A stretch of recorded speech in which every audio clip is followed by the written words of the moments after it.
আসসালামু আলাইকুম রাহমাতুল্লাহ।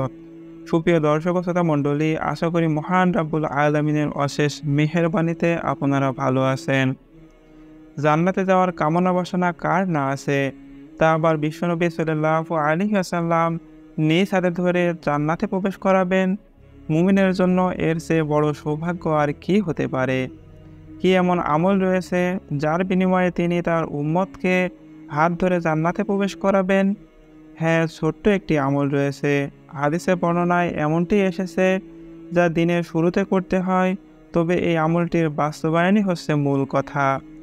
রাসূল সাল্লাল্লাহু আলাইহি ওয়াসাল্লাম তার এমন উম্মতকে হাত ধরে জান্নাতে প্রবেশ করাবেন, যে আল্লাহকে প্রভু হিসেবে পেয়ে খুশি, ইসলামকে দিন তথা জীবন ব্যবস্থা হিসেবে পেয়ে খুশি এবং বিশ্বনবী সাল্লাল্লাহু আলাইহি ওয়াসাল্লামকে নবী হিসেবে পেয়ে খুশি ও সন্তুষ্ট।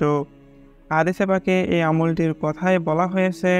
হযরত মুনাইজির রাদিয়াল্লাহু তাআলা আনহু বর্ণনা করেন, রাসূল সাল্লাল্লাহু আলাইহি ওয়াসাল্লাম বলেছেন, যে ব্যক্তি সকালে এই বাক্যগুলো বলবে, রাদিতু বিল্লাহি রাব্বাও ওয়া বিল ইসলামি দীনাও ওয়া বি মুহাম্মাদিন নাবিয়্যা, অর্থ আল্লাহকে প্রভু হিসেবে, ইসলামকে দিন হিসেবে ও মুহাম্মদ সাল্লাল্লাহু আলাইহি ওয়াসাল্লামকে নবী হিসেবে গ্রহণ করতে পেরে আমি সন্তুষ্ট ও খুশি হয়েছি।